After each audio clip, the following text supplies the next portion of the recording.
Assalamu алейкум, урматтуу кыргызстандыктар. Бекем үй бүлө, албетте бул бекем мамлекет. Андыктан биздин үлгүлүү үй бүлө долбооруна кош келипсиздер. Кыргыз айтып коймокчу, урушта туруш жок дейт. Андыктан дароо эле биз биринчи оюнду ачык деп жарыялайбыз. Урматтуу эле көрүүчүлөр, биринчи оюндун шарты менен тааныштырып өтөлү. Бизде айтып коет эмеспи? Алганга чейин алтыным, алгандан кийин қатыным. Жоқ, андай емес. Алғандан кейін екесі алтыным, бриллиантым болып кетеді. Ошондуктан келиңиздер, урматтуу мырзалар, алганга чейин алтыныңыздар болчу, алгандан кийин бриллиант, алмаз, баа жеткис таштар болуп калды. Эми азыр ошону көрөбүз. Мырзалар, колуңуздарга көтөрөсүздөр, айымдарды. Айымдар болсо жардам бермей жок, колду илип алмай жок, бутту мойнуна илип алмай жок, жөн эле митип эс алып туруп бересиздер. Аттракционго түшкөндөй. Мырзалар болсо колго мындай көтөрүш керексиздер. Болду. Андан ашча кыймыл аракет кылмай жок. Кимдин буту, кайсыл айымдын буту акыркы болуп жерге тийсе, ошол үй бүлө утту. Биринчи оюнда. Биринчи упайды илип кетти. Ар бир оюнда бир упай алтынга тете. Сиз айтмакчы, бриллианттан ашыгыраак. Даярсыздарбы? Ышкырык менен баштайбыз. 1, 2, 3.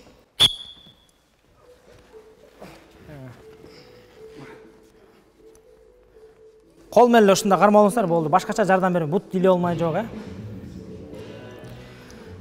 Эми акырынан тааныша баштайлы. Кандайсыздар? Жакшы. Үйлөнгөнүздөр канча жыл болду? 10 жыл. 10 жыл болот. Быйыл 10 жыл болот. Быйыл 10 жылдык экен да. 10 жыл болгондо кандай үйлөнүп тойтуп, кандай свадьба деп койчулар, орустар орусча айтмакчы. Бронзовый свадьба, бриллиантовый свадьба деген сыяктуу бөлүнүп кетет го. Андай эле жок, Жок. 10 жылдан бери бирге өмүр сүрүп келатасыздар. Ооба. 10 жылдан бери канчанчы жолу колуңузга көтөрүп атасыз ушунду? Экинчи жолу. Экинчи эле жолу, бирөө үйлөнгөндө болчу, мына. Көрдүңүзбү? Кыялыңыз орундалды. Саламатсыздар. Саламатсыз. Канча жыл болду? 11 жыл болот. 11 жыл болуп кетти. Ого. 11 жылдан бери канча жолу көтөрдүңүз сизди? Билбейм, көтөрүп эле келатыптı коймун. Ушунтип эле көтөрүп келатты. Жакшы, жакшы. Ассаламу алейкум. Алейкум ассалам. Канча жыл болду? Болот. Ого. Быйыл стаждар көп экен. 11 жыл, 10 жыл, 9 жыл. Төрдөгүлөр менен таанышып келели. Канча жыл болду? 5 жыл болду. Пленге түшкөнүзгө. 5 жыл болду. 5 жыл болду. Ооба, 5 жыл. Эң азы сиз турбайсызбы? Мыякталар 10 жыл, 11 жыл, 9 жыл экен. Кандайсыз анан? Жакшы 5 жыл. 5 жылдан бери колдон жерге түшүрбөй көтөрүп келатасыз. Ооба, постоянно. Каяктан келдиңиздер? Нарындан. Нардын өзүндө турасыздар. Казан койгон айыл. Иә. Нарын районунун Казан койгон айыл. Казан койгон айылынан келдиңиздер, Өзүңүз нарынан бул. Келинчекчи кайын журт? Кайын журт Акталадан. Акталадан. Ого, Акталадан Казан койганга чейин көтөрүп бардыңыз беле ушинтип? Жок. Улак тартыш ойнойсузбу? Жок, андай деле ойнобойбуз. Улак деле ойнобойсуз. Улактан жеңил болсо керек. Оорго дейм. Койдойбу де. Түшүнүктүү. Кандайсыз? Чоңуз. Жакшы, жакшы. Жакшысыздарбы? Ооба, жакшы. Күйөөңүз канча жолу көтөрүп атышсыз сизди? Биринчи эле жолу. Биринчи эле жолу үйлөнгөндө көтөргөн эмеспи? Жок, ала качып кеткен. Охо. Мына ушинтип эми ушул жакта 1 саат көтөртөбүз. 1 саат жыргап алыңыз. Реклама жокпу? Иә. Реклама жокпу? Реклама жокпу? Реклама жок. Реклама кыла коелу. Не реклама болуш керек болот? Жок деген. Рекламная пауза деп туруп, рекламалык тыныгуу деп туруп эс алгыңыз келип атты байкан да. Жакшы, жакшы. Белде грижа жок беле? Иә. Жок. Сизде белде грижа жокпу? Жок. Жок, Тээде ошону сүртүп туруңуздар. Сурасаңыздар, салфетке беребиз. Кандайсыздар? Квартира утуп алса, эмне пландар бар? План түзүп койдуңар беле негизи? Утуп алсак эмне кылабыз деп. Түзүп койдук.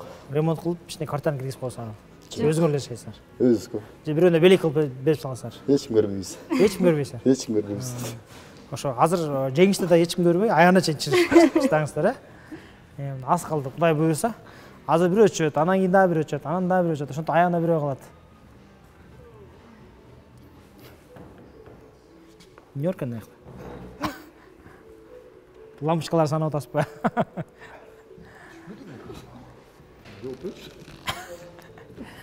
Түштүкпү дейсизби? Эмнеге аябап атасыз? Сиз го жыргап эле асылып турасыз. Аябаңыз. Иә. Неудобно болуп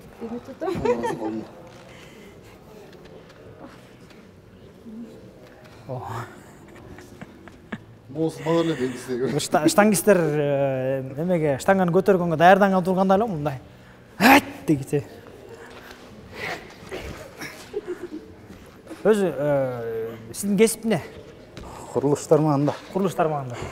Эмне курасыздар? Монтажный потом жасайбыз. Бир үй бүлө минус. Кол чабуулар болсун, эми диванга отуруп эс алыңыздар. Жакшы эле аракет кылдыңыздар да туурабы? Диванга отуруп эс алсаңыздар болот. Экинчи үй бүлө минус. Охо. Мияка отуруп эс алыңыздар, диванга отуруп. Жакка отуруп болсоңуздар болот. Жарым жолдон бизди таштап кетти дебейсилерге. Мындай. Мен алып келдим. Өзүңүз үзүп алып. Дем күч берип, алтыным, чыда, буюрса баары жакшы болот деп колдоп туруңуздар бияка берели.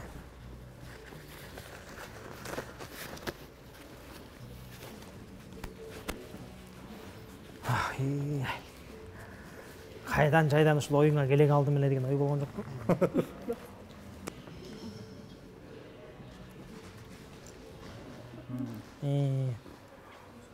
Жолугум кетип калды. Азыр жолуңузду оңдоп берет азыр. Сен жолуңду оңдоп бер койчу бияк. Айткандагыдай. Эми буюрса 45 мүнөт чыдасаңар.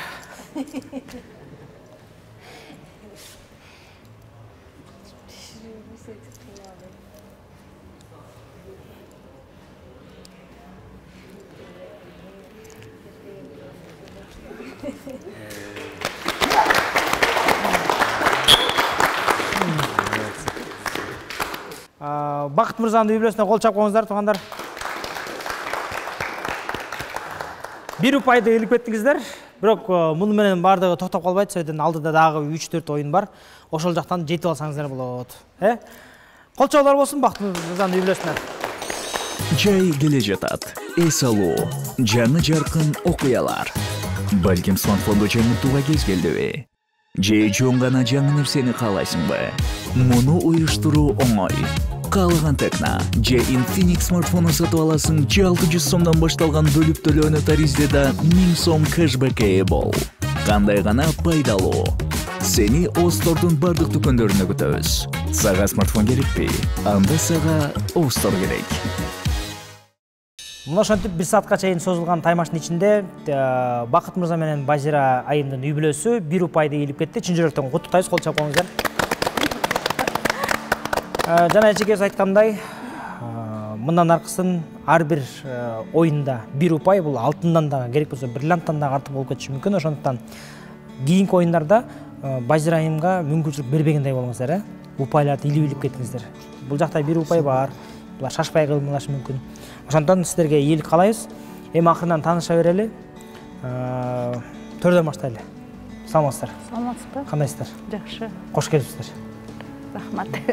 Каяктан бери келдиңиздер? Бишкектен эле. Бишкектин ичинде турасыздар, Кесибиңиз боюнча экономист. Экономистмен. Бирок мен университетте иштейм. Университетте мугалим болуп иштейсиз. Мугалим болуп иштейм. Экономика тармагында. Экономика тармагында. Бизде кандай экономисттер жакшы эле болуп атабы Кыргызстанда? Жакшы эле. Кыргызстандын келечегинде экономикасы өсүшү деп элеби? Буюрса өсөт. Коррупция жок университетте. Жок. Бар өз эмгеги менен окуп, окуй элечет. Окуйм деген студент окуйт. Акча төлөп койсо, экзамендер бүтүп койсо болбойт, Жок, өздөрү эле окушат. Жакшы. Жолдошуңуз кайерде иштейт? Органда. Органда иштейт. Көп жыл болду? Ооба. Таанышкансыздарга? Таанышканыбызга, жашаганыбызга быйыл 9 жыл болот. 9 жыл. Таанышканыбызга 10дон ашык болсо керек. Ошол 9 жыл бирге өмүр сүрдүңүздөр. Ошол 9 жылдык аралыктын ичинде жаш үй бүлөлөргө эмне кеңеш берет элегиз? Эмне болгондо, кандай болгондо үй бүлө бекем болот экен? Бири-бирин түшүнүш керек, түшүнө билиш керек. Түшүнүп, бири-бири менен акылдашып иш кылса эле баары ынтымактуу, жакшы жашашат деп ойлойм. Кеңешпеске бармак урабайт экен. Кеңешип иш кылыш керек, Сиз дайыма кеңешесизби жолдошуңуз менен? Ооба. Жолдошуңуз? Ал дагы. Бир жака задержание барганда эмне кылалы, кандай кылып, кайсы иштен кирели деп чалабы? Чалбайбы? Ал жумушу тиешеси жок да. Ал жана айтат кандай кагаз бөлүмөсүнө ойдо, Нет, ал мурун башка жакта иштечи, азыр ошондой жагында. Жакшы. Уже пенсияга чыгармалуу болуп калды. Негизи жолдошуңуздун жакпаган мүнөзү барбы? Унутчагыраак көп нерсени Бат унутуп унутуп коет да. Балким сиз ошого жол берип аткансыздар. Витаминдерден тамактарды көбүрөөк жасап берсеңиз, память кайра калыбына келеттир. Эми адам билбейм. Баштан эле унутчак. Башынан эле көбүнчө унутуп коет, бир нерсени ала келсеңдер унутуп коюп анан эстейт да. Кээде убагында эле келгенде муну ала келтин алып унутуп коюп эле келе берет. Жок, кээде жакшы эле, көп нерсени кээде унутуп коет да. Маани бербейт окшойт. Туулган күнүңүздү унутуп подарка бербей коет. Жок, андай жок. Үйлөнгөн күнүңүздү унутуп койбой. Жок, Андай жок, Жакшы. Жакшы сапаты? Жакшы сапаты аябай боорукер, адамдын жардамын аябайт да. Бизде күч органда иштегендер боорукер болобу, Эми 5 кол тең эмес да, но көбүнчө жакшы сапаты ушу аябай боорукер. Аябай кыйналган кишилерди мындай жөнөтпөйт да, жардам бергиси келет. Өтүп кетпей жардам берет. Жакшы, өтө жакшы сапат. Биздин күч органдарда иштегендердин баарысында боорукер болсо, мамлекетибиз бат өнүгөт, адилеттүү болуш керек, Может, ал жумуштан такыр башкачадыр, но көбүнчө ошол. Үйдө боорукер. Эмески үйдө боорукер экен мына. Жумушта айта албайсыз, Айта албайм. Жакшы, түшүнүктүү. Кийинки үй бүлөгө өтөлү. Саламатсызбы Айгүл? Кандайсыздар? Саламатсызбы? Жакшы. Бул долбоорго келген ой кимдики болуп калды? Меники. Сиз туруштасыз. Каяктан көрдүңүз?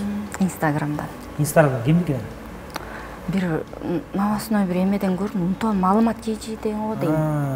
Ушул жактан көрүп калып эле анан тиги страницага кирип, чынбы депчи.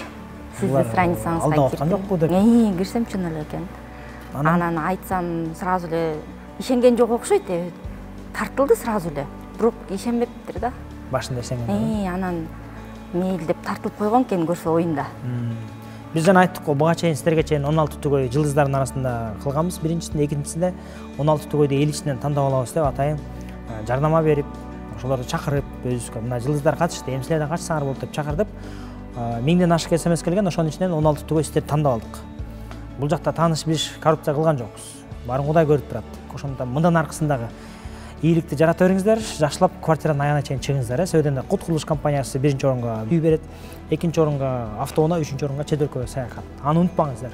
Базирайып, белек бир упайды алып алып, булардын үй бүлөсү мына жерге катышат да. Биз бир кадам жакындадык деп. Эми сиздер бул жака мындан аркысын мүмкүнчүлүк бербей, илип кетиш керексиздер, Үчөөңүздөр аябай. Сиздерге канча жыл болду үйлөнгөнүңүздөргө? Бизге 11 жыл болду, бирок таанышканыбызга 2006 болгондо канча 16 жыл болуп калыптыр. 5 жыл сүйлөшүп жүрдүк да. 11 жыл үйлөнгөнүңүздөргө 11 жыл өттү. Мына официально үйлөнгөнүбүзгө 11 жыл болду. Жакшы. Жолдошуңуздун жаккан сапаты? Ким бияка айым айткандай боорукер меники да. Ак көңүл, аябай ак көңүл. Бирөөнү эмете албайт да, мындай жок дей албайт да, ошонусу бар. Бүтүн макул дей берет. Эмете албаса да жана. Эч үй алмасаңар макулду арыңга берип атып акчадан чачып алган. Ошондой боорукер аябай. Жакшы, бул боорукерликке өтө жакшы сапаттардын бири. Жакпаган сапатычы? Жакпаганы Эч кам эле боорукер деп койчу. Жок, жакпаган деле жок, уйкучу да. Иә. Уйкучу. Канча чейин уктайт? Ошо отурган жеринен деле уктап кетет. Уктап аткан жокпу? Жакшы, уккан жок, айта бериңиздер кол колоң. Угубайт да кача. Түшүнүктүү, жакшы. 11 жыл бирге өмүр сүрүп туруңуздар. Дагы жолу ийгилик каалайбыз. Квартираны утуп алышты, сиздерге баарыңыздарга тең тилек кылабыз. Карабалтыдан келдик деп айттыңыздар, Карабалта. Өз негиз жериңиз? Карабалта. Карабалта. Жолдошуңуздуку? Жалал Абад. Алыстан бери экен, Кийинки үй бүлөнүн таанышат кандайсыздар, Бегим ай? Жакшы. Алыскын ардынан келдиңиздер. Жана биз эле таанышканбыз. 5 жыл болуп үйлөнгөнүңүздөргө. 5 жылдын ичинде жашоодон эмнени түшүндүңүздөр? Өтө маанилүү нерселерден. Көп эле нерсени түшүндүк. Чыдамкай болуш керек экен. Сабырдуу болуш керек. Туруктуу болуш керек экен, сабырдуу болуш керек экен. Адамда эң жакшы сапаттардын бири бул Ыймандуулук болуш керек. Ыймандуулук. Анан үй бүлөдөгү сапаттардын бири Туруктуулук. Туруктуулук. Жакшы. 5 жылдын ичинде канчалуу болдуңуздар? Канча балалуу? 3 балалуу болдук. 3 балалуу. Азаматсыздар. 2 эркек, 1 кызыбыз бар. Алар келишкен жок. Жок, келишкен жок, калды. Ата-энебиз менен калышты. Буюрса нарында телевизордон көрүп балет этип отурат, буюрса. Бияка кеттик деп айттыңарбы? Айттык. Эмне дешти? Кечинде айттык, түшүнүшкөн деле жок, кичинекей да. Кичинекейби? Эң уусу? 4-тө. 4-тө. Кичүүсүчү? кичүүсү 2-де. Жакшы. Жолдошуңуздун жакпаган сапаты? Бүт бардык эле сапаты жагат. Кантип Жакшы. сапат жок? Жакпаган бир жери болуш керек да. Жок, баары эле жагат. Ишенбейсиз. Айтыңыз, укпайт, коркпоңуз. Баары эле сапат Жок, жагат, чын эле. Кантип эле? Бир жери Слишком идеалдуу адам көрө элекпиз өзү негизи биз. Эми шаштыра берет. Шашма. Шашма. Өзү шашма. Болду эле шаштыра берет. Мисалы үчүн. Бир жакка чыгып атканда өзү эчтеке кылбайт да. Мен балдарды даярдайм. Өзүм даярданам. Өзү кийинип эле бат-баттан болчу эле дей берет. А жаккан сапаты? Жаккан сапаты мындай кандай десем. Мындай эмеси жок да, мындай жаман ой жок адамдарга. Ушундай. Кара ниет эмес. Кара ниет эмес, Ак ниет. ушундай. Ак ниет. Болгондой айтып, болгон. Мындай Болсо болду, болбосо жок. тарс түрс жүргөн шар жигит экен да, шыр жигит деп коет. Жакшы. Кандайсыздар? Мээрим. Саламатсызбы? Азат менен канча жылдан бери таанышып жүрдүңүздөр? Бизге 10 жыл болот быйыл буюрса. Утуш үчүн эмнелерге чейин бара аласыздар? Кандай шарттар болсо ошонун баарын Мушташканга аткарууга чейин. даярбыз. Мушташтырса мушташабыз. Жакшы. Мушташтырбайбыз, бирок мындай эмнеңиз настройду билип коелу деп атабыз да. Мушташабыз дейт. Жакшы. 10 жылдын ичинде үй бүлөлүк жашоодо маанилүү нерселердин ичинен эмнени түшүндүңүздөр? Эми үй бүлөнү бекем кармап жашоо. Үй бүлө дүйнө дейт ошо. Үйдө казан кагышат да. Албетте кагышат. Ким биринчи кечирим сурайт анан? Мен, например, мен кетирип алсам, сезип күнөөмдү сезсем, мен кичине бекемдирөөк. Кичине эле кечирим сурап коесуз. Азат өзүнүкүн сезсе, ал өзү сурайт, ушундай түшүнүшөбүз да. Кечирип турушабыз. Жакшы. Жакпаган сапаты барбы? Андай деле мындай особо моң сапаты жакпайт деген жок экен. Кантип? Чекпейт. Ичпейт, чекпейт. Ичпейт, чекпейт, түз жүрөт. Түз жүрөт. Идеал го. Ичпесе. Тарынчак эмес. Үй каттарынан жардам береби? Ошол жери жардам көп деле бербейт. Мына бар турбай. Анда санда эмес. Анда санда эле мындай. Анда санда. Үй жыйнаш. Нан турай коеюн деген эле болбосо. Тамак жасашабы? Жок. Тамак жасашпайт. Чай коюшпайт. Жок. Үй жыйнашпайт. Жыйнабайт. Пол жуубайт. Жок. Үй шыпырбайт. Анда эмне идеалдуу деп атасың? Түшүнүктүү. Эми мындай кылалы. Азыр ошол эң эле кеми болгондо 5 жыл болуптур, андан аркысы көбүнчөсү 10 жылдын тери экен. 10 жылдын ичинде күйөөңүздөрдү канчалык деңгээлде жакшы билесиздер, канчалык деңгээлде жакшы түшүнүп калдыңыздар, ошону текшеребиз. Азыр оюндун шарты боюнча топ менен оюн кылабыз. Жолдошторуңуздардын артында корзинка болот. Корзинканы сумкасына да астына алат. Сиздердин көзүңүздөр таңылган болот, көрбөйсүздөр. Анан чийиндин ар жагына туруп алып, тоор кытасыздар. Ал болсо ошо корзинка менен топту тосуп алыш керек. Ошо 90 секунданын ичинде кимдин күйөөсү канча топту тосуп алат? 10 топ болсо жетишет. 10 топ. 90 секунда эми көп эле убакытта. 10 топ дедиңиз, Мээримдики 10. Канчаны дейсиз? Айта бериңиз. 11 дей берейин. 11. Силерге 11де салып койсо, автоматтык түрдө биякта утуп кетет. 11. Сизчи? Ойлонорбуз, сиз? 12 дей берейин. 12. 13. 13. Сиз көтөрөсүзбү бааны же? Жок, көтөрүп эле койсом. Ошондой болот го. 14. 14. Аукцион содалашып болуп атат да, көтөрүшкө коркпой. 14 деди бияк. Сиздер эмне деп жооп бересиздер? 15 дей берейин. 15 дей берейин. 15. Бирок эгерде аз болсо дагы, бирок булардын баары өйдө айтып туруп, өйдөгүдөй боло албай калса, анда силер өтүп кетесиздер. Аткарылбай калса. Аткарылбай калса. Бирок 90 секундда көп эле убакыт негизи. Жакшылап өтүп берсеңер, тосуп эле алышы мүмкүн. Ким канча дедиңер? Мен 14 дедим. 13, 12, 12 дедим. Мен 13 деп аткам. Сиз канча дедиңиз? Мен 12 деп аткам. Азыр аукцион болуп атат, айта бериңиздер каалаганча. 14 дедиңиз, 14 деди бияк. Күйөөңүздөргө ишенесиздер да туурабы? 14 жөн 90 секундта 14 кантип тосмойт. Тозот. Шамда кайлада турабы? Шамдага я. Башка ташлайды, кашайбай, мешайбай. Аябай жакшы. 15 жылдан 15 бияк айттыр, 16 анда. 16. Кызматка күч структурасында иштегендер жакшылап болуш керек, сүрөттөмөсү. Реакциясы жакшылап болуш керек турабы? 16 жөн эле салып коюш мүмкүн, 16. Бияк 14. Сиз 15. Сиз дагы 6 ойдон турасыз бизге. Жок. Айтыңыз, өйдө же ылдый айырмасы жок. Ылдый деле айтып койсоңуз, өйдө деле айтып койсоңуз. Булар мындай да, мисалы үчүн булар 16, 15, 14 өдө баары тең жеткизе албай калса, сиз 6 десеңиз 6 салып койсоңуз, сиз утуп кетесиз. Булар мейли 14 деп 13 салса деле. Бирок ошол эле учурда сиз 6 деп туруп 6-ны оңой эле салып койдум мисалы үчүн. Бияк 14 деп 20-ны салып койдум көз. Бияк ушунусунда туруп анан булар жетпей калды, бияк салып койсо, бияк утуп кетет. Эң көбү кимдики болсо ал автоматтык түрдө утуп кетет мисалы үчүн. Ошон үчүн жакшылап ойлош керек да. 16 деп, например, аткарылбай деле калышы мүмкүн. Ошон үчүн 6 эле ойдон кала берсин. Жок, мен 12 деп, сиз канча дедиңиз? Ошо мен 15 дедим. Сиз канча дедиңиз? 16. Сизчи? 15, сизчи? 14 дедиңиз? 13 деймин да. 13, 14. Эртерээк чечилели. Бул убакыт аз калды. 15. 15. 14, 15, 16. Мен 16, бияк 15 деген. 15 дегенби? Сиз 15 дедиңизби? Аны 15 айта албайсың анда. Анда көп айтыш керек, аз айтыш керексиз. 13 жок болот а ошондой? Билбейм. Мейли 13. 13 элеби? 13 элеби? Мейли 13 болсун, Ошондо кеттик анда. Мээрим Мен 17 деп коюңуз анда. 17. Ойлонуп кетпесизби? Точно 17 сала алабы анан? Мактаңыз сойдо ичине желтиреп болуп анан. Мейли 14 деден кала берсин. Меники 14 эмес беле ошондо. Тилер 16 салып койсочу. Мейли. Иә.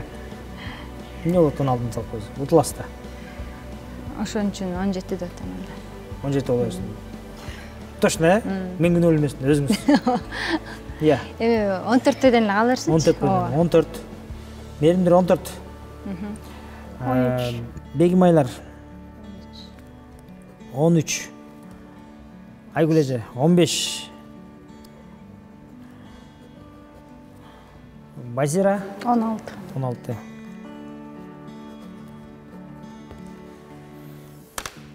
Чечилди? Алымча кошумчаңар жокпу? Болду анда, баштадык буюрса. Кол чабуулар. Ошентип Нурдин менен Бегимайдын үй бүлөсү 90 секундданын ичинде Бегимай топту алып ыргытып бериш керек. Ал эми Нурдин болсо 13 топту артка корзинакага салыш керек. Эгерде жетпей калса утулду, жетсе анда кийинки турга өтүп кетиши мүмкүн. Андыктан чогуу санайбыз. Даярсыздарбы? 1, 2. Сызыкты баспаңыз. 1. Айтып тұрыңыз, өйдө алды айтып тұрыңыз. Өйдөрөк. Bir топ бар. Сызыкты басып отырсыз, артқа тұрыңыз. Беррек ыргыт, өйдөрөк. 13 салыш керексиң. Айтып тұрбайсыз, өйдө, алыс, жақын деп, қатырақ деп. Өйдөрөк ыргыт. Жеткир ыргыт, беррек. Жеткир ыргыт.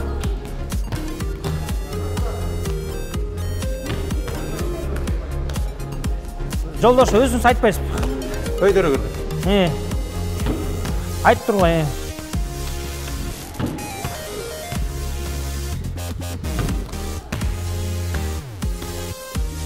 Бияқта сүйлөп туруш керек, сүйлөп туруш керек, айтып туруш керек. Өйдөрөк, катыраак, жакыныраак, алысыраак, оңго солго деп туруш керек.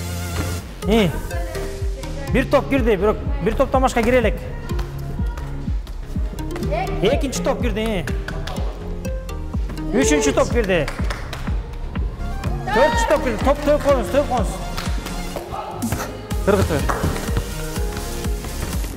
5. 6 топ төп коюңуз. 7. Болгон жок.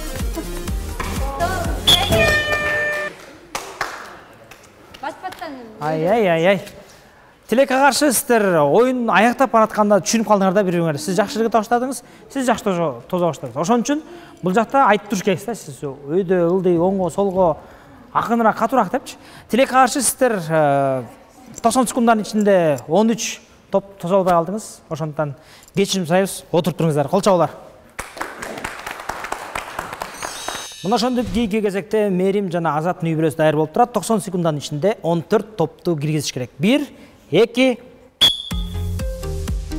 Башталды. 1. оңго. Bir gol var. Sol жаққа, senin жаққа, sol жақ кел. Өзіңе сол жақ. Түс. Өтірік. Оңго. Өзіңе сол жаққа, өзіңе. Қандай? Өзіңе сол жаққа. Өтірік, сол жаққа, өзіңе сол жаққа деймін. Сол бұттыңан қайрылды, сол бұттыңан. Мына сол бұттың. Түс төлем. Bir gol var bro. Өтірік. Бейрек. Экинчи gol var. Аркараак туруңуз.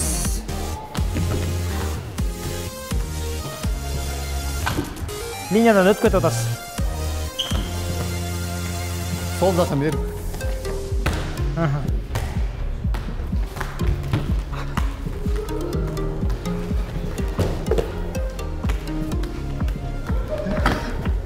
Айтып туруңуз. 6.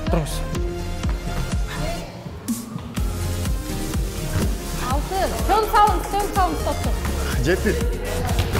Төктүңбү? Жок, жетсиз кирбей калды. Линиядан ашып атасыз, линиядан ашып кетип атасыз. Бери келиңиз. Өзіңе сол жаққа деймін, өзіңе. Жетишпей калдылар. Тилекке каршы. Бул жакта эки тараптан болду. Эки тараптан да бар. Көз айтып туруш керек, эртерээк оңго солго деп, өйдө ылдый деп. Айым болсо ошону түшүнүш керек, көз таап турат. Келиңиз чолталы. Кийинки кезектеги түгөйлөр Турсуналы жана Айгүл 90 секунддун ичинде 15 топту тозуш керек. Даярсыздарбы? Даярбыз. 1, 2. Бийик. 1, 2. 2, 3. Tökons. Şaşpa. Biyik.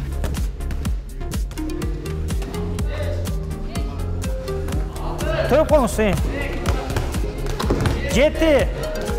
8, 9, 10, tökons. 11, 12.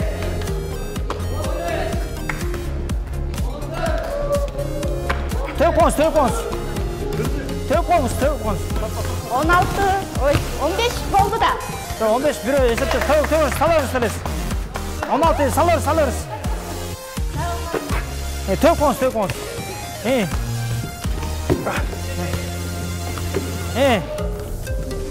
А 15 bitmez bile.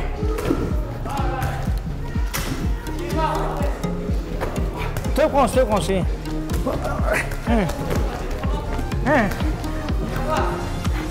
Aha.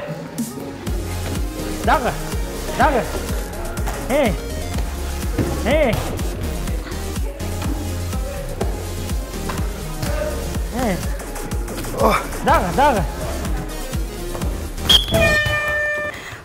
Kaçan sadık. Эмне үчүн токтоткон жокпуз? Себеби дегенде 15 менен токтоп калсалар, арасында бир эки топ брак бар болчу да. Линияны басып алган. Ошолордун баарын биротолу эле күмөн жок болуп кетиш үчүн аягына чейин салдырдык. Түшүндүңүздөр. Бирок сиздер 90 секунддун ичинде кыскасы өзүңүздөр коюлган 15тен дагы ашыра салдыңыз. Куттуктайбыз. Турсунал менен Айгүлдүн үй бүлөсү 90 секунддун ичинде 15ти киргизебиз деген, бирок 15ти киргизип, тастыктап туруп үстүнө кошуп коюшту. Бирок 15 дегенден кийин 15 эле эсептелет. Ал эми бул жакта Бакыт мырза менен Базирайым 90 секунддун ичинде 16 гол киргизебиз деген. Азыр 16-ны киргизсеңиздер, анда уттуңуздар автоматтык түрдө. Эгерде 16-ны киргизе албай калсаңыздар, анда автоматтык түрдө Турсуналдын үй бүлөсү утуп кетет. Даярсыздарбы? Даярбыз. Чоң санайбыз, 1, 2, 4. 1, 2, 3, 4 бул эсептелди. 4 5 кирди 6 төп қоңыз 6 болу эсептелди 7 8 9 төп қоңыз 10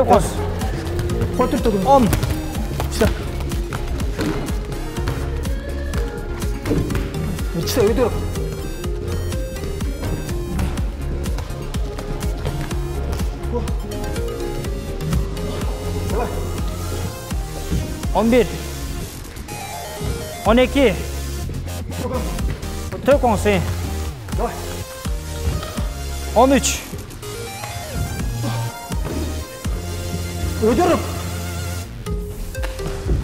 14 төп қоңыз 15 төп қоңыз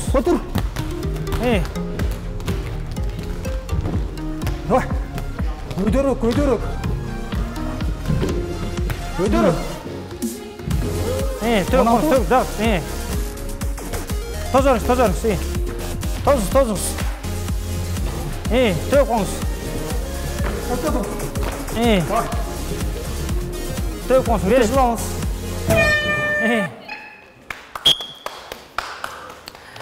16 дегенсіздер. 16-дан ашыра салдыңыз.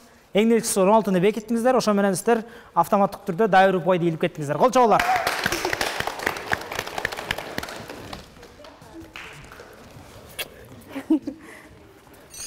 Мына ошентип мырзалар арасындагы таймашта кайрадан эле Бакыт мырзанын үй бүлөсү экинчи упайды илип кетти. Ошону менен куттуктайсыздар жолу кол чап коюңуздар. Калгандарыңыздар аракет кылыңыздар эми. Дагы алдыда бир 2 оюн бар. Жакшылап аракет кылыңыздар. Bir упайдан топтоп алсаңыздар, Бакыт мырза менен теңдешип каласыздар. Ар бириңиздер менен дайыр жолу бир сырадан таанышалы. Төрдөгү экинчи упайды илип кеткен Бакыт мырза менен таанышабыз. Ассаламу алейкум, кандайсыздар? Алейкум ассалам. Жакшысыздарбы? Жеңил болуп атабы ойын? Жеңил болуп атат, буйрсайм. Квартира өткөнгө даярбыз. Кудайым буйрса. Маанай жакшы. Маанай жакшы. Ниет түз. Ниет түз. Аракет кылабыз буйрса. Кудайым буйрса. Жакшы. Жана силер тиги бөлмөнүн ичинде отурганда жеңилер силерди бир сыйра айтты, силер жөнүндө тааныштырып айтып берди. Анча-мынча кемчиликтердин баарын айтып берди. Атайын бөлмөнүн ичинде угулуп айтканда сурап аттык да. Сизге келинчеңиздин жакпаган сапаттары барбы? Кандай десем?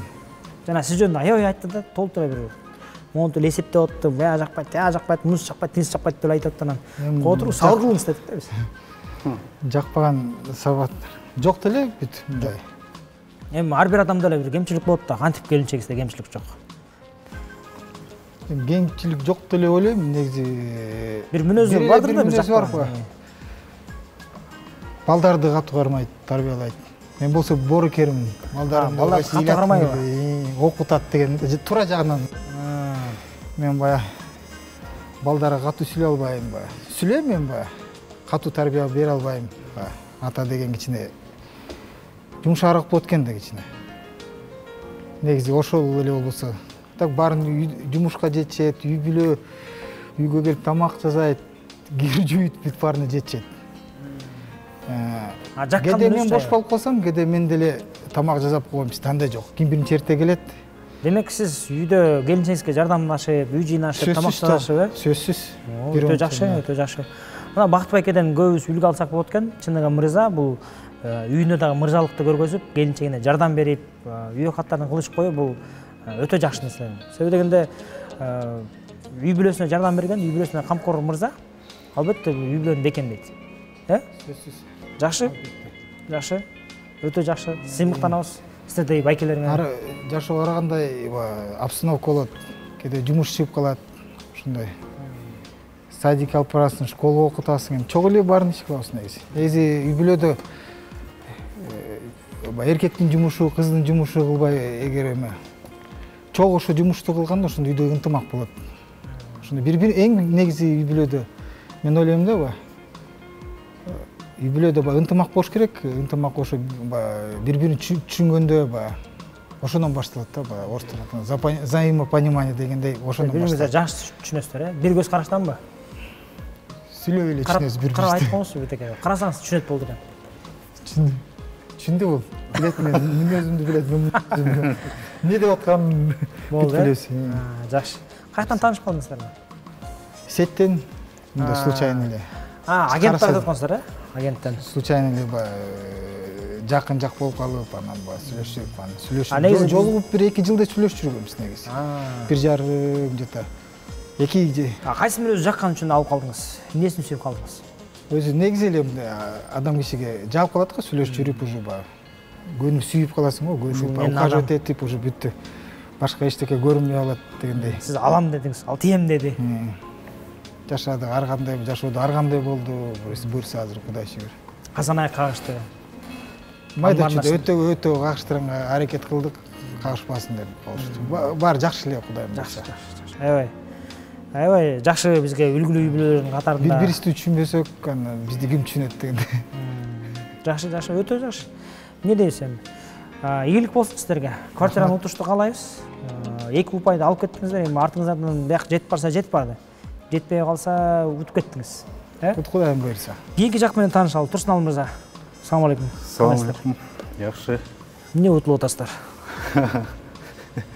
эми буйрук экен эмкисинде жакшылап аракет кылабыз буюрса кандай болот сиздердикине канча жыл болду деди 11 жыл деди 11 жыл болду ишке буюрса 11 жылда эчекебиздин жакпаган сапаты ар бир кишиде болсо керек эми болот 11 жылдын ичинде эмнеси жакпай калды сизге жок бүт эле жагат дегизчи эми просто кандай мен атайын тийишип сурап атпайм туура эле түшүнөсүздөр да жакпаган бир мүнөзү болушу мүмкүн да бир мүнөзү балким бир айтат менин келинчегим кечигип жүрөт дейт бир айтат уйкучу дейт сизди аябай шыбады мисалы үчүн жана сиз тиякта отурган кезде бирке кечигет ошо битке эле жакшы эле кечигет бияка да бүгүн кечигип келди битке кечиктик тияка бияка сиз эрте чыгып аласыз ал кечигип калат бирок аяк айтып атпайбы мен өзү эрте чыгып алып эле мен биякта баланы тигинтем минтем үй жыйнап аны чыккыча эле шашта берет деп андай эмеспи жок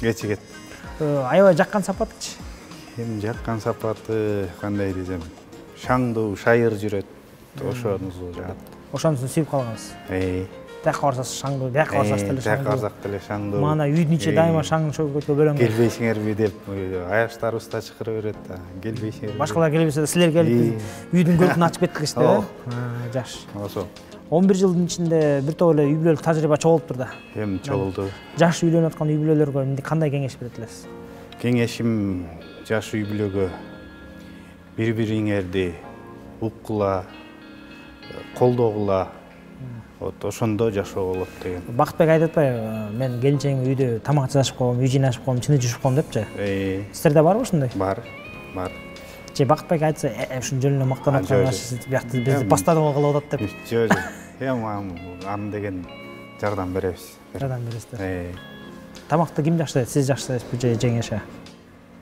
экөөбүз чогуу жасасак сонунча мына сүйүт мен этин кууруп дегендей бирдекени сала калып келинчегиндей ошо жакшы сиз этин куурасыз ал үстүнө вермишель төгөт аралаштырасыздар чогуу болгон андан да жакшы дегеним го туз салганда экөөңүздөр кол кармашып калып туздан чогуу саласыздар анчалык карабайбыз эми мындай жакшы үй бүлө экенсиздер сиздерде үй бүлөлөрдү көрүп сыймыктанабыз чындап эле биздин үй бүлөлүк тажрыйбабыз сиздердикине жете элек бирок ошентсе дагы бекем үй бүлөнү курганга аракет кылып атабыз жана ошондой эле жалпы үйлөнүп келаткан жаштарга да ошону каалайт элек себеби дегенде биз жана айтып өттүк Кыргызстанда ажырашкандардын саны 30%дан ашып кетти бул өтө коркунучтуу нерсе ошондуктан биз үй бүлөнү бекем кармаш керекпиз бекем үй бүлө бекем мамлекет дегендей үй бүлөгө жакшы мамиле кылыш керек балким бул мырзалардын күйөөлөрдүн аялдарына жакшы мээрим төгүп жакшы мамиле кыла албагандыктан болуп атат балким айымдар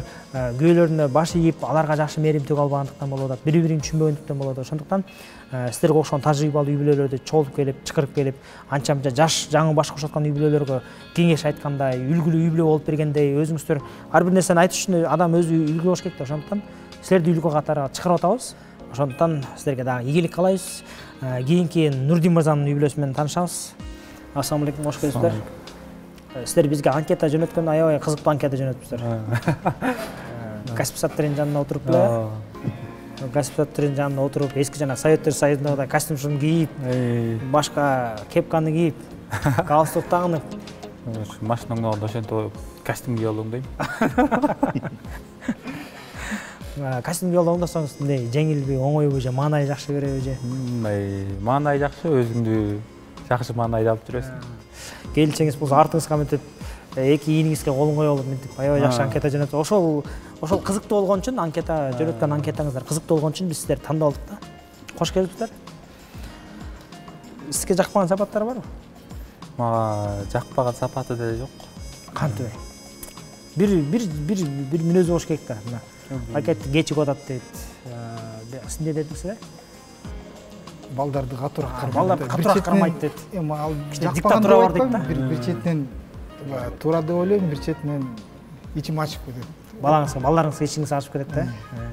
Бирок туура деп ойлойм да. Бияктын келинчеги жесткий экен кичине, катуураак экен. Байкен да каты кармап коет окшойт да. Бияктыкы болсо аябай кечигире жүрө берет экен. Бияка барса кечи, бияка барса кечигире. Сиздикиде деле бар да, кантип бирөө жок. Жок, мен ошо баардык сапатын жакшы көрөм. Коркпоңуз, угулбайт да. Баардык сапатын жакшы көрөм, жакпаган мүнөзү жок. Антпей, ишенбейм. Билбейм, мен башкага жакпаган сапаты болушу мүмкүн, мага. Сүйүнүн көзү көр дегендей. Аябай сүйүп калгансың. Ой. Bir кичинекей жарым кемчилик барбы? Жарымда кемчилик жок. Болду да. Жаккан сапатычы аябай жаккан сапат. Аябай жаккан сапаты ак көңүл. Шайыр, тамашакөй. Үйдө кимге көбүнчө позитив? Сиз тамашакөй ал жакпы? Үйдөн экөөбүздүн эле. Экөөңүздөрдөн. Биринчи тар бирөөңүздөр капа кылып алса ким кечирим сурайт биринчи?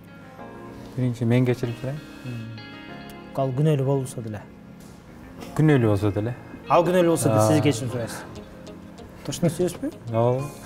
Коркосузбу? Жок. Тамаша. Жакшы, сүйүңүздөр бекем болсун. Аябай бактылуу үй экенсиздер. Ийгилик каалайбыз. Кийинки үй менен таанышабыз. Азат мырза. Ассалому алейкум. Алейкум. Эмне утулуп атасыздар жанатан бери? Дем ушундай буйрук го. Балким жакшы аракет кылбай атасыздар. Может быть. Аракет кылабызбы? Квартира отпаса да, может, машина аракет кылабызбы? Бирок бияктан бул оюндан бир эле киши чыгып кетет. Бир эле үй бүлө чыгат алдыгачы, жарым финалга. Калган 3 үй бүлө ыргыйт. Учкан боюнча кетет кайра үйдө көздөй. Ошондон сурулуп жүрүш керек. Бакыт мырзага конкуренция болуш керек. Аракет кылабызбы? Кылабыз. Сиздин келинчеңиздин мээримден жакпаган жерлер? Жакпаган жерлер. Бияк турамай жок. Кемчилик болсо деле кемчилик жок, идеал деле болот. Башында бар болчу, азыр оңдолуп барат. Мисалы башында жаңы үйлөнгөндө достор менен жүрүп калганда, может, жумуштан кечип калатканда чабып калчу. Кечке чалдымчы. Келтасың. Бир жолу чалса да мени 12ден кийин чалат да, ага чейин чалбайт. Ошол кичине немерек болчу. Азыр жок. Азыр чалбай калды. Азыр чалбайт вообще. Азыр сиз жөнүндө кызыкпай деле калды окшойт анда. Билбейм, айта албайм. Же, кой окуй тажата бербейин деп токтоп калды. Может, битем жумуш биздики айдоочулук балким азыр идинче салбай калды. дейтпи. Мурда идинче көп болуп чала берчү, азыр идинче салбай койдуңуз. Азыр өстөр деле салып атат, мугалимдердин айлыгы коюп калды. Баса канча болуп калды айлык? Ол 100% көтөрүлдү. Бирге бир көтөрүлдү. Ошондо 20 10 алса 20 алат. Азыр сиз келинчеңиз канча алат? 20 алат. 20 алат. Жакшы. Мугалим болгон жакшы боло баштаптыр. Мугалимдердин кадыр баркын көтөрүш керек. Мугалим кесипти баалай билиш керек. Себеби мугалим бул биздин келечектеги жаш муунду тарбиялап өстүрүп, илим билим менен согулаткан инсандар да. Ошондон келинчеңиздин кесиби аябай жакшы экен. Жаккан сапат. Жаккан сапат аябай боорукерлик. Мага бир кандай десем, бир немелерди тартып турат. Поддержкалар бар. Сизге боор болуп турат. Аябай боор болуп турат. Мисалы үчүн. Мисалы үчүн бирдеке алып берейин десем, жок, жөнүнө кой. Аябайсыз да? Аябай аябай. Может, сиз ага жакпаган нерселерди эле алып берем деп Жок. Жок, рахмат, жөнүнө кой деп атып Жок, айтабыз. Аяп турат. iPhone 13 алып берем десеңиз да жок дей берем. Ага бөлек да кандай шанс. Бөлек э? Түшүнүктүү. Сиздерге да ийгилик каалайбыз. Бекем үй бүлө болсуздар. Сиздер канча жыл болду үйлөнгөнүңүздөргө? Декабрдын 12-синде 10 жыл болот. 10 жыл болот. Келаткан декабрда. Келаткан декабрда. Балким үй утуп алсаңар, ошол үйдүн ичинде 10 жылдыкты өткөзөсүздөр, э? Аракет кылабызбы ошочу? Кылабыз. Эми мындай кылалы. Кайрадан содалашабыз. Аукционду түшүндүңүздөр, кандай баа бериш керекти. Эми бул жактан Бакыт мырза мындай шашпай, кебелбей содалашса болот да. Бирок үчөөңүздөр жанталашып содалаш керек. Түшүндүңүздөр да? Биякта 2 упай бар. Булар уже жакындап калды финалга. Силерде бирөөңүздө да упай жок. Упайдан бүтөт да, 4. 4 конкурс менен бүтөт. азыр мисалы үчүн бул оюнда сиз 1 упай, кийинки оюнда сиз 1 упай алсаңыздар, автоматтык түрдө бияк өтүп атат, экөөңүздөр жарышасыздар да бириңиздер мененчи. Эгерде 2 упай тетең силер илип кетсе, анда Бактын мырза менен эле жарышасыздар. Болду. Ошондон аракет кылыш керексиздер. Азыркы упайды үчөөңөр жанталашып, кийинки упайды дагы үчөөңөр жанталашып талашсаңар. Түшүндүңүздөр, Азыр аукцион кылабыз, келинчектерге баа бересиздер. Келинчегиңиздерди канчалык деңгээлде түшүнөсүңөр, жакшы билесиңер, эми азыр силерден болот бардыгы. Бул жакта шариктер көрдүңүздөр, толтура шарик бар. Ушунун ичинен 5 шарды, 5 шарикти канча дротик менен жаралат? Дрот ыргытып жарыш керек да. Дротиктерден 20 штук бар, 20 штуктан ылдый эсептеш соодалашып кете беребиз. Кимдики эң аз дротик менен 5 шарды жара турган болсо, анда ошол үй билип атат да, ашкон ошол үй билип алат. Мисалы 5ти 10 менен жарат деп калса, бирөө 8-7 болуп калса деле санала берет да, мен 10 деп. Мисалы үчүн сиз 10 дедиңиз да. Ал 6 менен уруп калса, ал 6 менен 5 шарды 6 дротик менен жеңип жарытып койсо, анда ал утуп кетет. 10 деген менин айырмасы жок экен. Сиз 10 дедиңиз, 10 менен жарды, бирок тиги 6 деген үчүн тиги утуп кетет. Эгерде бирок тигилер 6-7 деп туруп, алар 6-7 менен жара албай калса, бирок сиздики 10 деп туруп, 10-н 9 менен жарып койсо, силер утуп кетесиз да, мисалы үчүн. Түшүндүңүздөр да? Бул жакта дротик менен эсептеш керек. Кимдин келинчеги канча дротик менен 5 шарды жаралат? Ошол боюнча соода жүрөт. Кимден баштайбыз? Айтып бериңиздер. 5 10го. Иә. 10 дротик менен 5ти жарат. Сиздики 10 дротик менен жарат экен. Сиздердикичи? 8 дротик. 7. 9. Бирок негизи үчөөңүздөр аябай жакшы соодалашкан керек да. Бияк, Бактын мырзанын 2 очкосу бар, аяк сасына болбой эле. Биз деле болот. Тиде калса деле. 5 менен жарат деп деле койсоңуз болот да.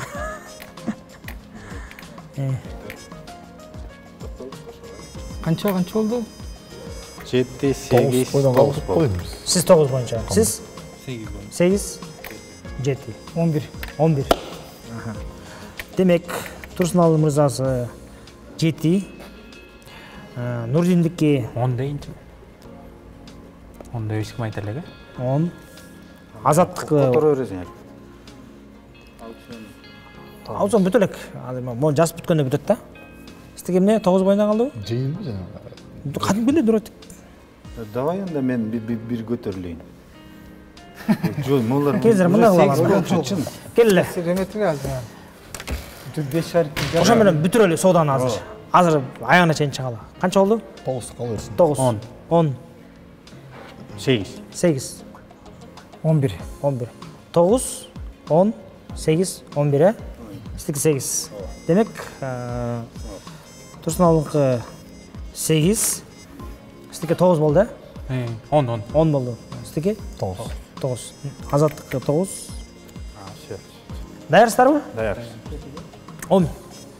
Дайым өзүң болду.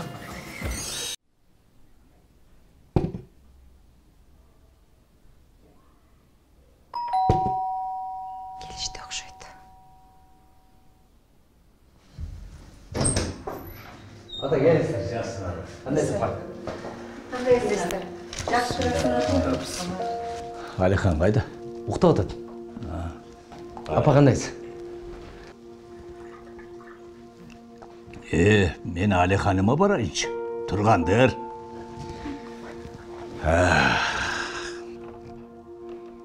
О, батырым, туруп алган турбайсың ба? Уянып калат. Анан уянып калат, кана көтөрөйчү. Бисмилла. Атаң кудо сенде эле кичинекей кезинде. Атаң кичинекей кезинде үй аламын деп сыртта көп иштедим. Бирок атаңа аталык мээримимди, сүйүүмдү көрсөтө албадым. Акыр аягы үйлүү болгон кезде атаң чоңоюп калды. Сен куттуу бала экенсиң. Мына үйлүүдө болуп калдыңар. Биздин убакта куттай компаниялар жок эле. Атаң сени аябай жакшы көрөт. Бирок айта албайт. Кудо мага окшош. Биз аталар ушундайбыз балам. Жүр эми. Тиги жака баралы. Бара. Biz durduk.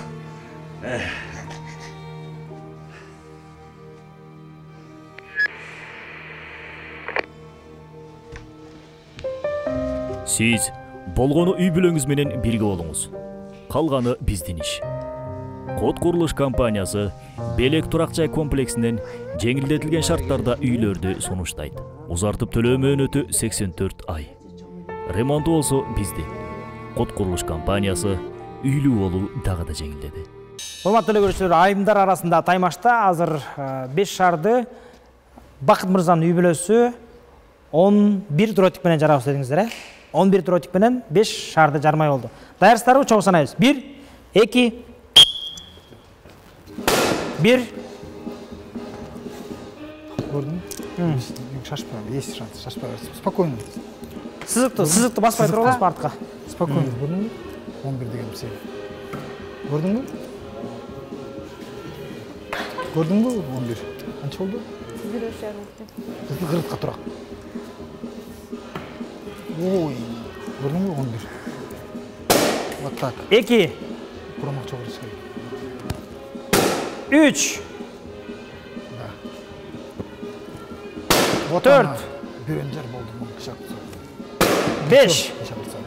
Болду. 5 шар жардыңыздар.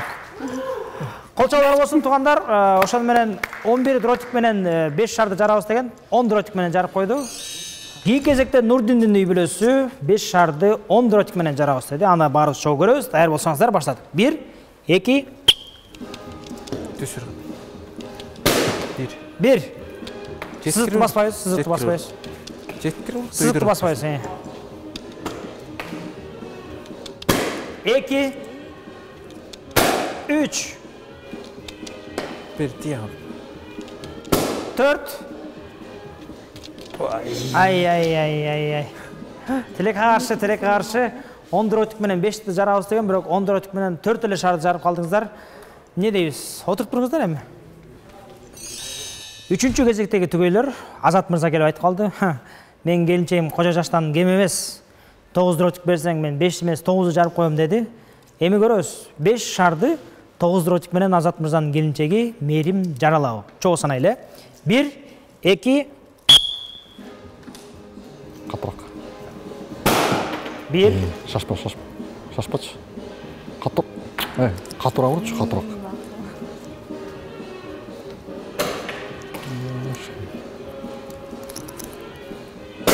2. Шашпа. Өйдөрөк. Эң биринчиси мелесиң. 3. Орто. Өйдөрөк меле. Өйдөрөк. Экөөлө калды. Жар. 4. Акыркы мүмкүнчүлүк.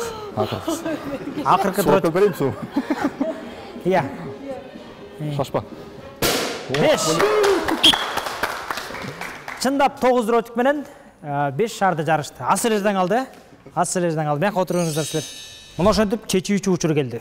Турсуналы мырза, эгерде сиз айткандай келинчеңиз 8 дротик менен 5 шарды жара турган болсо, анда калган үй бүлөнүн баарын сиздер банкрот кылдыңар. Иншалла. 1 упай алып кеттиңер. Дайым берсин. Бергенсизби? Ат көрдүңүз белем мурда бизеке? Давай. Мүмкүнчүлүк бар сизде. Колум түз болчу да. Даярбыз, иә. Колум түз эле ат желем дейм. Колуңуз түз эле. Урганда түз эле тиет. Мощный тичи да. Эми билбейм азыр чын. Катуу эле тичи. Дай, тоокмок. Көрөбүз анда. Ит-мит сразу. Тоокмок, ит-митти таш менен деле. Токтотчу да. Болду анда. Даярбыз, Бар. 8 дротик, 5 шар. Турсуналдын келинчеги даяр. 1, 2. Кетти. Шашпа. Өйдөрөк. Шашпа. 1. Шашпа. 2. Шашпа. 3. Шашпа. Оп. Шашпа. 4. Шашпа. Эй. Акыркы дротик калды. Акыркы. Шашпа. 5.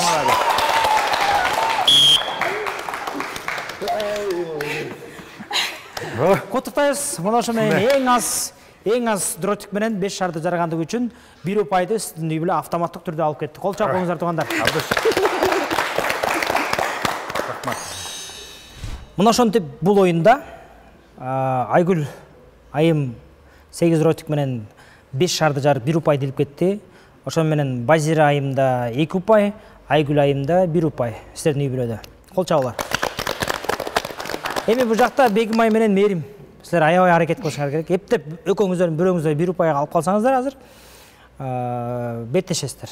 Албай калсаңыздар ушул оюнда 2 үй бүлө менен коштошобуз.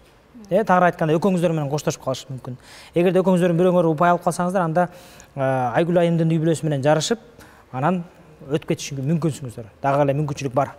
Ошондуктан азыр аукциондон баштайлы дароо эле, көпкө созбой. Оюн шарты өтө жөнөкөй. Жолдошторуңуздардын көздөрү таңылган болот. Көзү жабылган болот, көрбөйт.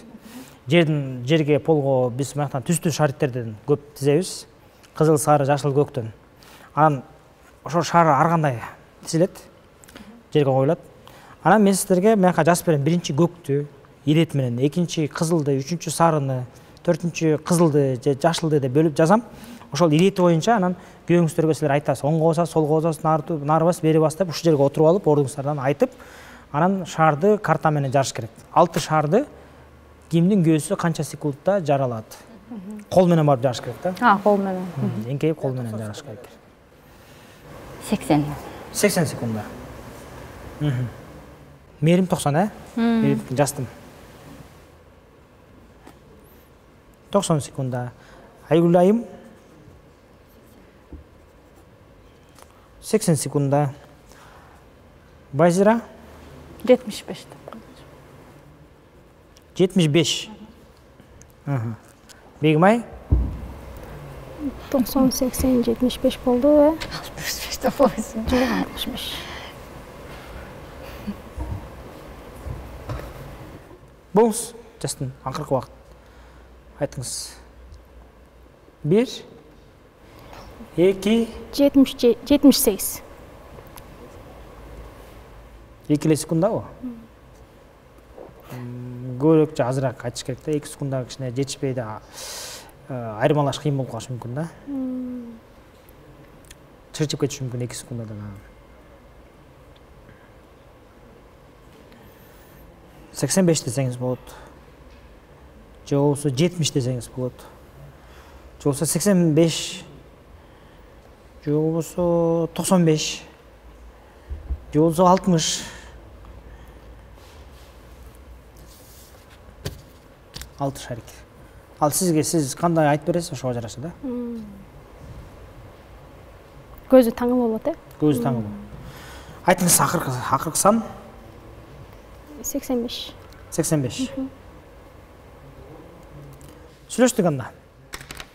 Баштадыкпы? Баштадык. Кол чабуулар. Ошентип 90 секунданын ичинде Мерим кандай жолдошуңузга багыт бересиз, ошого жараша. Батыраак болсо батыраак, жаш түшүндүрүп берсеңиз тезирээк жарат. Эгерде түшүндүрө албай, оңго солгоно жаш айтып бере албай, ориентировка бере албасаңыз, анда сиздин сөздү укпай, түшүнбөй койсо, айт дегенде тайт болбосо, анда чозулуп кетиши мүмкүн. Түшүнүктүү? Даярсыздарбы? 90 секунданын ичинде Меримдин жолдошу, Меримдин айтуу боюнча 6 шарды карта менен жарат. Колуна чийип бердик, кайсыл шарды кайсылдан кийин жарыш керек, ирети менен. Баштадык анда эмесе. 1 2 Шак менен айтсаң, шак менен. Түзле келер, Азат. Келер. Bir 10 шак келер. Түзле. Сол жак, кичине буруп сол жака эметерсең, түзле келер, түзле. Сол жака. Сол жок, анан жарба. Сол жака барыр. Сол жака. Батпаттан басыр. Да, токто. Кичине bir шак жылсаң бери. Колуң менен эңкейем, жар. Кызыл, анан дальше эме түзле кетер ошондой. Ошо менен түз тиндей. Бери. Жок, аны эмес. Түз бассаң, кетер. Эңкей, ар жакта. Ошо менен түз бас, артты көздөй. Жок, артыңды кара. Ошо артыңды түз, маңдайыңа түз бассаң, маңдай бери солго бурул. Ошо менен түз бар эми. Батпаттан түз, Азат, батпаттан. Эки шак ары көздөй, сол жака, сол жака, эки шак, дагы.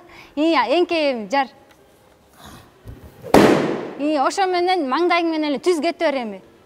Дагы. Солго, оңго. Түз, эки шак.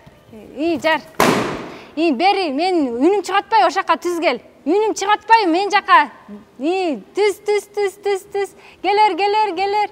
Эңкей жар. Артын кара Азат, ошо менен прямой түз кет дагы. Оңго. Эки шаг бол батпаттан. Жар. Тилекке каршы сиздерге 90 секундадан өтүп кетти. 2 секунд өтүп кетти, по-моему, 2 же 3 секунд. Жетишпей калдыңыз. Бир аз эртелегенде жетишмей экенсиз. Бегимайдын жолдошу, Бегимайдын айтуусу боюнча 85 секундтун ичинде 6 шарды жарып бүтөм дейт. Эми ал сиз айтып бергенге жараша болот. Түшүндүңүз да? Даярсызбы? 1, 2. Солураак, сол, басыр. Нара, кичине нарагыраак. Жок, жаныңда эле турат, Нурдин. Оңураак, солураак. Бери келе бер, мага келе бер, батыраак бассаң, келе бер. Оңураак, жар. Кайра жанагы артка кет. Сол, оңго. Келе бер, жар. Жаныңда эле турат, жар. Келе бер. Жашыл, мындай бияка. Сол, оң, басыр. Оң, артка кет. Басыр, изде, ошакта эле турат. Алдыраак. Мага келсең, батпаттан бассаң, солго бас. Батпаттан, солго бас, батпаттан, изде, жар. Артка кет. Басыр, түз эле басыр. Оңго бурул. Солго. Солго, батпаттан бас. Мени бери кел, бери бурул, бас, жар. 76 секунда. 76 секунд ичинде жетишти. Ошону менен биринчи ийгилик болду. Айгүл айымдын айтымы боюнча, багыт берүүсү боюнча, жолдошу 80 секунданын ичинде 6 шарды жарып бүтүш керек. Чогуу санайбыз. 1, 2. Түз, келер. Түз. Келер. Бол. Солго, дагы. Отур ошол жерге. Астыга бир шаг. Жар. Артка. Бол, артка. Солго. Эми солго бас. Кетер. Солго. Солго, астыга 2 шаг кыл. Дагы бир шаг. Эми сол тарабыңда. Жар. Артка кел. Келер, астыга кел.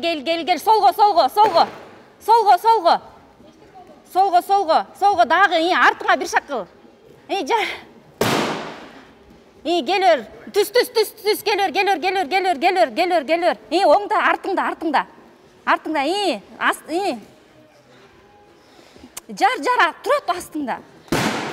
Артка. Оңго, кетер. Эми түз бар, түз. Кетер, баттан, түз. Солго,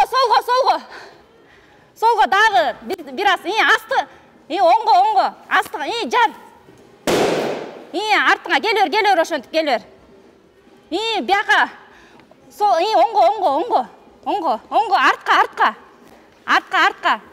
Солго 2 шаг кыл, дагы бир шаг, дагы кичине. Жар. 87 секунда. Телекке каршы 7 секунда кашып кеттиңиздер.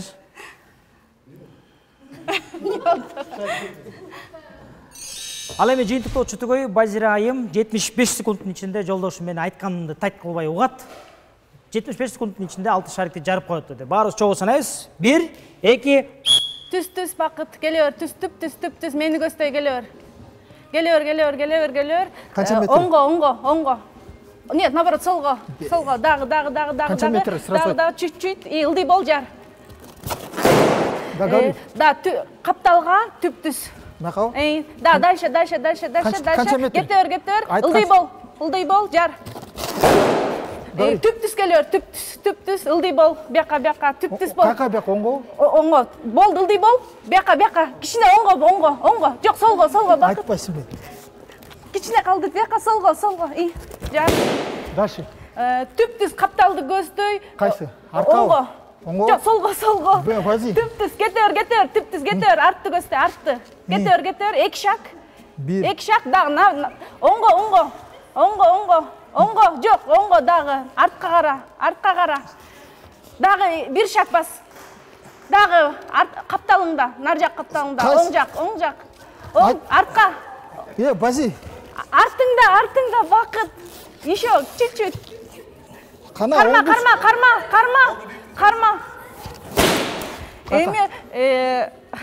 Оң сол. Розовый, оранжевый. Түп-түз келер, түп-түз. Ылдый бол, бери кара. Бери. Жар. Эми түп-түз капталды көздөй, Кайсы каптал, оңду сол? Оңду көздөй. Солду сол. Түп-түз. 2 метр вперед. Капталды оңду көздөй. Оңду дагы артты кара. Артты. Бери бас. Болду карманы артыңдан. Жок, капталыңда. Колуң урмат. Бүтү? Качал. Силерге тилекке каршы 90 секунддан ашып кетти. 75 секунд болуш керек эле. Каптал кайсынан ашып кетти. Ошентип бул оюндун жыйынтыгы боюнча дагы сиздер менен тааныштырып коелу. Мерим айткан 90 секундада менин жолдошум мен айтуум боюнча барып таап жарат деген, бирок тилекке каршы 90 секунддан ашып кетти да утулуп калды. Айгүл айткан 80 секундада биз табабыз деген, тилекке каршы 87 секунд болуп булар дагы өтүп кетип утулуп калышты.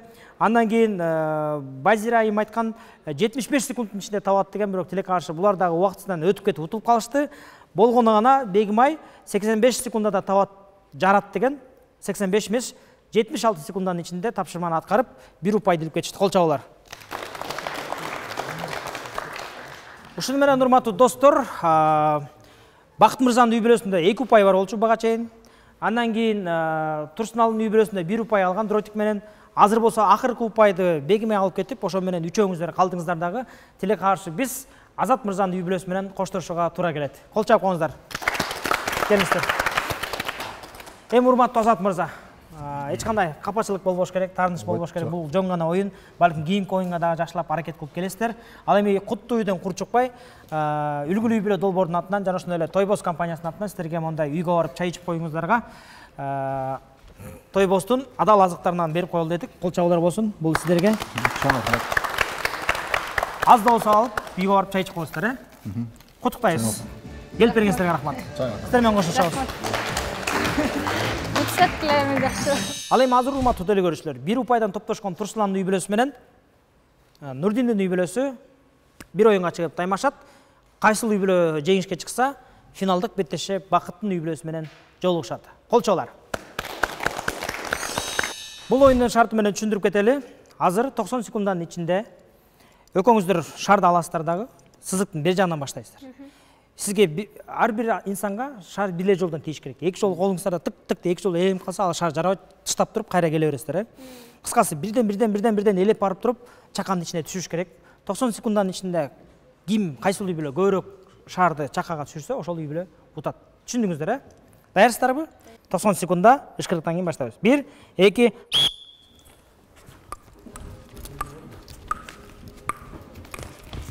Эй, тибет.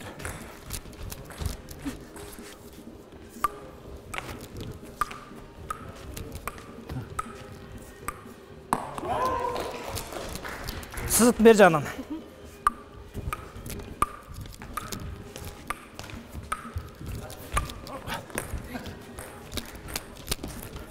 Это руй.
Ошондо сиздерге берилген убакыт бүттү, бирок ошончо дагы 3 шар салганга жетиштиңиздер.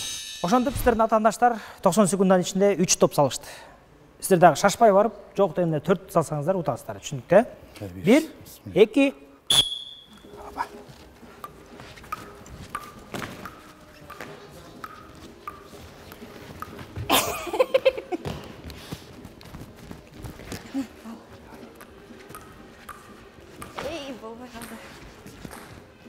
Сыз бер жагынан, бер жагынан.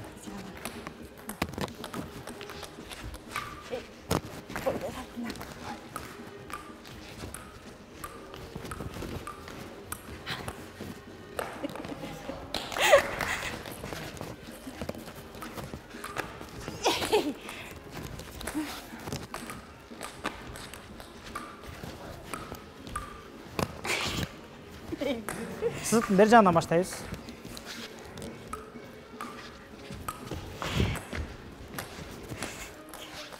Шашпаңыздар.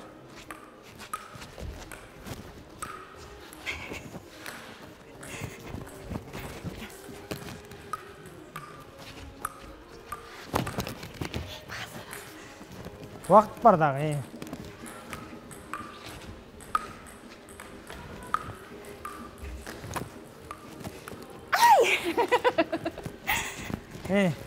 Вакытыңыздар бар. 2 шар салганга жетесиздер.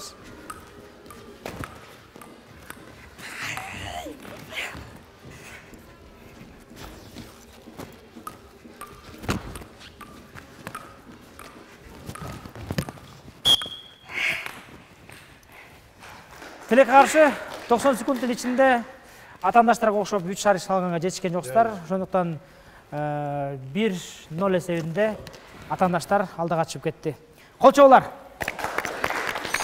Тилекке каршы бул оюнда Турсуналдын үй бүлөсү менен коштошууга аргасыз болобуз. Андыктан биздин үлгүлүү үй бүлө долбоорунан куттуу үйдөн кур чыкпай деп Тойбос компаниясынан азык, адал азыктардан бермекчибиз. Үйгө барып кап этпей, жок дегенде ушул менен болсо да чай ичип коесуздар, Кол чабуулар. Мына бул сиздерге. Рахмат. Капаламай кетиңиздер эми. Жок. Биз финалдык беттеште калган үй бүлөлөрдү кыйнайлы. Көрүшкөнчө. Ошентип бүгүнкү түгөйлөрдүн ортосунда дагы финалдык беттешке келип жетип отурабыз. Азыркы учурда буга чейин сиздердин үй бүлөдө 2 упай, сиздердин үй бүлөдө 1 упай бар болчу. Ошонун баардыгы жокко чыгат. Буга чейинки упайлар жөн эле сиздерге чейинки 2 үй бүлөнүн кетиришке чейинки эле чогулткан упайлар болчу. Азыр баардыгы 0-0. Азыр чечилет баардыгы. Эгерде силердин үй бүлө утса, силердики утту, силердин үй бүлө утса, силердики утту. Кайсыл үй бүлө утса, ал жарым финалга чыкты. Түшүндүңүздөр, Азыр биринчи айымдардан баштайбыз. Бул обручты ыргытат. Экөө оң тараптыкы, бул экөө сол тараптагы, ортодо турган жалгыз бул ортодонку. Эгерде сиздердин үй бүлө биринчи салып, биринчиге, андан кийин экинчиге салып, андан кийин үчүнчүгө салса, силер утат. Эгерде булар үчүнчүгө салгыча, силер экөөнү салып барып, үчүнчүгө силер биринчи салып койсо, силер утасыздар. Түшүнүктүү. Эгерде бирок биринчиге салбай, экинчиге салып, үчүнчүгө салып, башаламандык кылып ийсеңиздер, ал эсепке алынбайт. Түшүндүңүздөр, Даярсыздарбы? 1, 2. Жайра.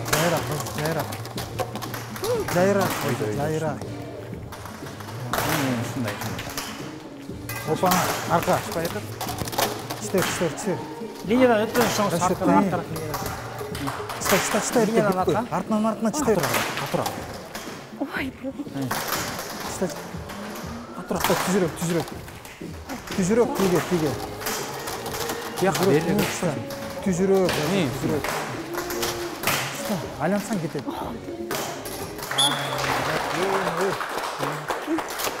Эсеп азырынча 1-0. Сиздердин үй бүлөдө 1 упай, сиздердикинде азырынча 0. Мындайча айтканда, жанагы буга чейинки сиздердин упайларын карамадыңызбы? Ошонун баары 0го чыгат. Азыр могу финалдык беттеште ким утса ошол утат. Түшүндүңүздөр, Ошентип, азыркы эсеп боюнча 1-0, сиздердин үй бүлө 1 упай алды, сиздердин үй бүлө упай жок. Ошондуктан азыр мырзалардын колунда, азыр мырзалар чечиши мүмкүн. Дагы жолу эскерте кетели, кайсыл үй бүлө 3 жолу тең катар менен жеңсе, ошол үй бүлө утат. Түшүндүңүздөр, 2-1 болуп калышы мүмкүн, 1-1 болуп калышы мүмкүн. Бирок сиздер 3 жолу, силер 2 жолу болуп калса, силер утасыздар. Түшүндүңүздөр, Даярсыздарбы? Мырзалар, сызыктан өтмөй жок, эрежени бузмай жок. 1, 2. Сызыктан өтмөй жок. Сызыкты баспаңыз.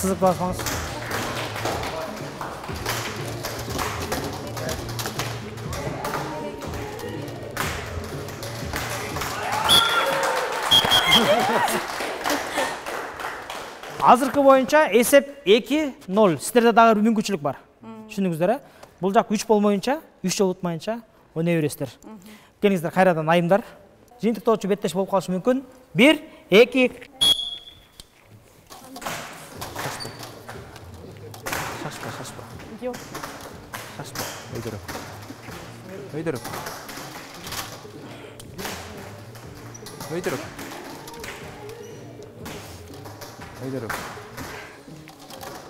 Ой.